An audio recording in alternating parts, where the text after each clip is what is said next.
করছে। দুই হাতে শক্ত করে জড়িয়ে রেখেছে মেঘকে, যেন এক সেকেন্ডের জন্য ছাড়লেই আবার হারিয়ে যাবে। মেঘের মাথাটা ঠেকানো আদিয়ানের বুকে। দুজনেই কাঁপছে, ভয়, ধাক্কা আর অল্পের জন্য বেঁচে যাওয়ার অনুভূতিতে। কিছুক্ষণ আগেও মৃত্যুর এতটা কাছে ছিল তারা। নিচের সেই অন্ধকার খাত এখনো হা করে তাকিয়ে আছে। মেঘ চোখ তুলে তাকাতে শরীর শিউরে উঠল। যদি হাতটা ফসকে যেত, যদি আদিয়ান একটু দেরি করত।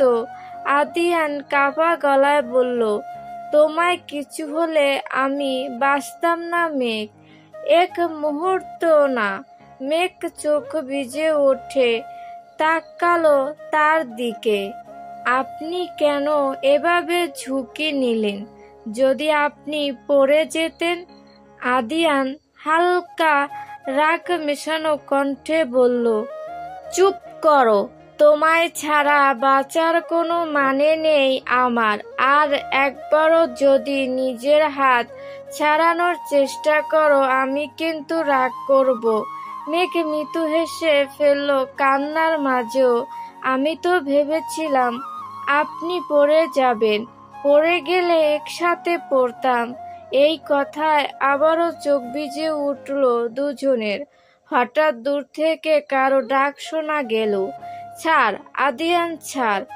ইরফান সাহেব আর রিসোর্টের দুজন গার্ড টর্চ লাইট নিয়ে ছুটে আসছে। সম্ভবত লোকেশন ট্রেক করে বা আন্দাজে এখানে এসেছে। আলো পড়তেই তারা দেখে আদিয়ান আর মেঘ মাটিতে বসে আছে। ইরফান সাহেব ছুটে এসে হাঁপাতে হাঁপাতে বললেন, আলহামদুলিল্লাহ, তোমরা ঠিক আছো? আদিয়ান মাথা নেড়ে বলল, জি স্যার। একটু দেরি হলে। কথাটা শেষ করতে পারল না সে। ইরফান সাহেব চারপাশে তাকালেন, জিয়া কোথায়? মেঘ ধীরে বলল, চলে গেছে আমাদের ফেলে। ইরফান সাহেব দীর্ঘশ্বাস ফেললেন। আমি ওর মায়ের কাছ থেকে জানতে পেরে সন্দেহ করেছিলাম, তাই তাড়াতাড়ি তোমায় কল দেই। ভাগ্য ভালো তুমি সময় মতো বুঝতে পেরেছ। আদিয়ান চোয়াল শক্ত করল। আমি ওকে পুলিশে দিতে পারতাম। কিন্তু সে থেমে গেল। মনে পড়ল জিয়ার চোখের সেই অনুতাপের ছায়া, শেষ মুহূর্তে পাথরটা ফেলে দেওয়া। মেঘ আসতে বলল, ও ভুল করেছে, কিন্তু আজ ও নিজেকে থামিয়েছে।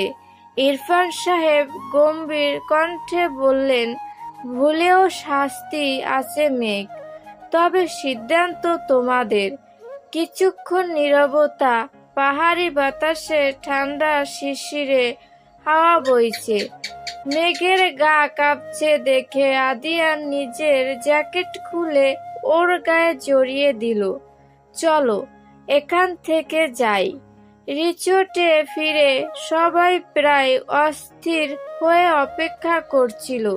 নুহা মেঘকে দেখে দৌড়ে এসে জড়িয়ে ধরল। তুই ঠিক আছিস? আমি তো ভয়ে মরে গিয়েছিলাম। মেঘকে মৃদু হেসে বলল, আছি তো, দেখছিস। রুমে ফিরে দরজা বন্ধ হতেই আদিয়ান হঠাৎ মেঘকে দেয়ালে ঠেস দিয়ে দাঁড় করালো। তার চোখ লাল, কিন্তু সেই লালচে দৃষ্টিতে রাগের চেয়ে ভয় বেশি। একবারও বুঝতে পারিনি দরজা খোলা রেখে বের হওয়া কত বড় ভুল। মেঘ মাথা নিচু করলো। আমি ভেবেছিলাম একটু হাওয়া খেয়ে আসবো, বুঝিনি ও ওত পেতে আছে। আদিয়ান দুই হাতে মেঘের মুখ তুলে ধরল। আমি তোমায় হারানোর ভয়টা আর নিতে পারি না, শুনছো?